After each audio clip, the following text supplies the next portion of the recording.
A word about education.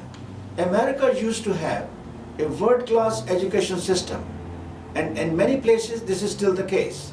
But we have great problems, especially in the elementary, middle and high schools.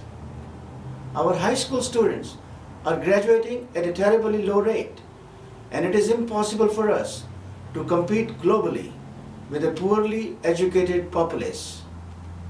Sadly, just having the internet and other advanced technology in the schools has not translated into better educational results. Even the infusion of our additional money has not helped.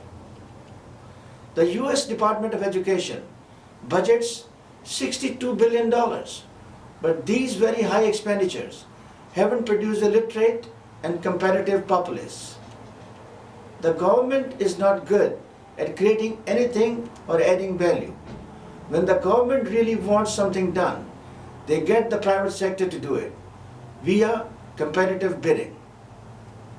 The government, not just our government, but any government, is sometimes good at regulating but never at creating.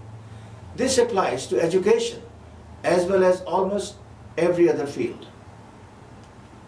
We need to introduce competition and a free market approach into education while encouraging students from every geographical, economic, ethnic or religious background to profit equally from tax dollars for education. One important way to do this is to introduce a voucher system into our public education. A voucher system will permit more efficient schools to thrive and least efficient to be closed, which is exactly what we need. That way, the teachers and administrators who produce the best students according to the student testing will be rewarded. When I am elected, I will collaborate with my colleagues to craft and introduce this legislation into Congress.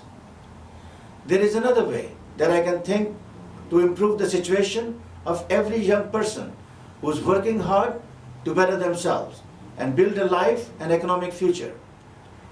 Right now, if you are attending college or graduate school, your tuition is probably a major chunk of your financial expense, and you don't get to write that off of your taxes. Right now, a company can write off educational expenses for its employees, but individuals cannot. That's backward. I would like to change that. I will also introduce legislation into Congress allowing students for professions, universities, or graduate schools to deduct their tuition and other direct expenses from their federal income taxes.